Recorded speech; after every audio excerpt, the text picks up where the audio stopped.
வீட்டுக்கு வந்துட்டேன். நோபிட்டா, வீட்டுக்கு வந்தவங்களுக்கு ஒரு ஹாய் சொல்லிட்டு போக மாட்டியா? மாலை வணக்கம். மாலை வணக்கம். மாலை வணக்கம். வாவ், எவ்வளவு அழகா சொல்றா. இந்த சின்ன வயசுல இவ்வளவு பொறுப்பா. நான் என் பேரை கூட எழுதுவேன். அடேங்கப்பா, அவனால அவன் பேரை மட்டும்தான் எழுத முடியும். அவனுக்கு இப்பதானே 4 வயசு ஆகுது. என்னாலையும் தான் என் பேரை எழுத முடியும். பாருங்க.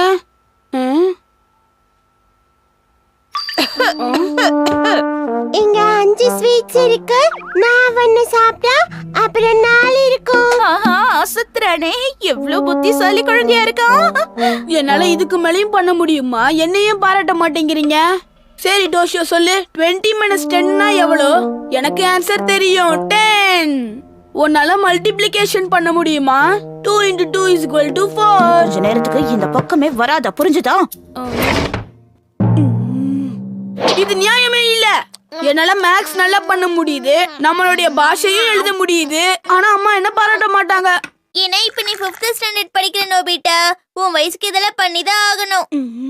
அதை விடு, குழந்தைங்கள தலைமையில தூக்கி வச்சு ஆடுறாங்க. உன் பிரச்சனை எனக்கும் புரியுது. என்னால மறுபடியும் ஒரு 4 வயசு குழந்தையா இருக்க முடிஞ்சா நல்லா இருக்கும். அப்ப என்னையும் இதே மாதிரி பாராட்டுவாங்கல்ல. சரி சரி, நீ நினைச்சத பண்ணலாம். பண்ண முடியுமா? ரீடு லைஃப் மெஷின். ரீடு லைட் மிஷினா? ஆமா, நீ ரொம்ப ஆசைப்பட்ட உனக்கு ரொம்ப பிடிச்ச நினைவுகளை யோசிச்சேன்னா அந்த நேரத்துக்கு உன்னால போக முடியும். உனக்கு பிடிச்ச விஷயங்களை மறுபடியும் இன்னொரு தடவை செஞ்சு பார்க்க முடியும். அதுதான் இந்த ரீடு லைஃப் மெஷினோட வேலை. அப்படின்னா இப்ப இருக்கிற பலசாலித்தனமும் புத்திசாலித்தனமும் அப்படியே இருக்குமா? ஆமா, அதனால நீ செஞ்ச தப்ப திரும்பவும் செய்ய மாட்டே நோபிட்டா. இது எனக்கு ரொம்ப பிடிச்சிருக்கு. சரி, எந்த வயசுக்கு போகணும்னு நினைக்கிற?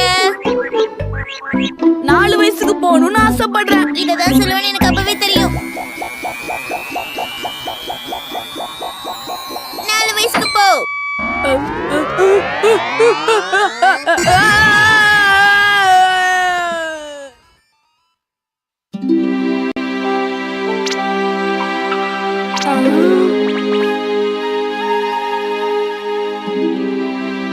நான் எந்த கண்ணாடியும் போட்டுக்கல. ஓ, மறுபடியும் 4 வயசு ஆயிடுச்சா? இந்த இடம்லாம் எனக்கு ரொம்ப நல்லா ஞாபகம் இருக்கு. எங்க வீட்டு பக்கத்துல இருந்த இடம் இதெல்லாம். ஆஹா, எனக்கு ரொம்ப சந்தோஷமா இருக்கு.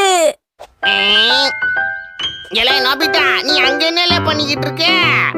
நம்ம கண்ணாமூச்சி ஆட்டோல விளையாடிக்கிட்டு இருக்கோம். நீ இப்ப எங்களை தேடி வரணும், மறந்துட்டியா?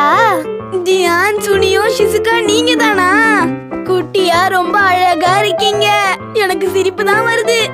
அப்பத்துல இருந்து இந்த ஜியான் பையன் இப்படிதான் இருக்கானா? தெரிந்தவே இல்ல. பாவம், அவன் எதுக்காக அடிச்சிட்டு இருக்க ஜியான்? ஷிசுகாவும் கொஞ்சம் கூட மாறவே இல்ல. எனக்கு தான் சப்போர்ட் பண்றா. ஆரம்பிச்சுட்டாங்கடா. இவங்க ஏதாவது பண்ணியே ஆகணுமே. சரி, அதை விடுங்க. நம்ம இப்ப ஏதாவது விளையாடலாமா? எனக்கு இப்ப ரொம்ப போர் அடிக்குது. ஸ்கூல் விளையாட்டு விளையாடலாம். சரி, அப்ப நான் டீச்சரா இருக்கேன். இல்ல புள்ள, நான் தான் டீச்சரா இருப்பேன். இல்ல, நான் தான் டீச்சர். ஏன்னா என்னால தான் எழுத முடியும். என்னாலயும் தான் எழுத முடியும். அப்படி பார்த்தா என்னாலையும் தான் எழுத முடியும். அப்படின்னா சரி, நம்மளால என்னெல்லாம் எழுத முடியும்னு பார்க்கலாம். சுனியோ, ஷிசுகா, ஜியான், நோபிட்டா.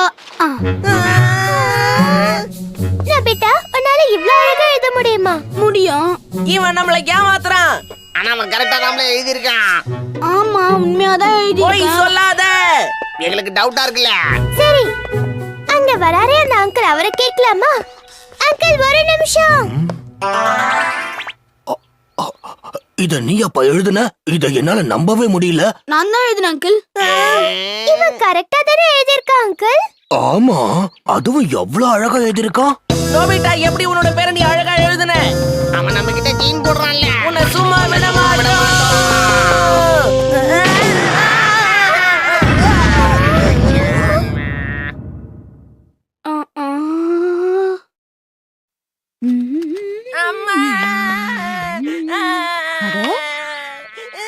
மறுபடியும் நோபிட்டாவை யாரோ அழ வச்சுட்டாங்க போல இருக்கே. ஆஹா, எதுக்குதான் இவன் இப்படி அழுமூஞ்சியா இருக்கான்? இப்படி எல்லாம் அழக்கூடாது நோபிட்டா. அழாம தைரியமா இப்ப இருக்கணும். பாத்தியா, வலி பறந்து போயிடுச்சு. ஆண்டி, இவங்க தான் அழறாங்க, நோபிட்டா இல்ல. நோபிட்டா தான் இவங்கள அழ வச்சுட்டான். என்னது நோபிட்டாவா? என்னால நம்பவே முடியல. நான் எதுவுமே பண்ணலம்மா, அவங்கள தள்ளி தான் விட்டேன். அவங்க காயத்துக்கு மருந்து போட்டு விடுங்க.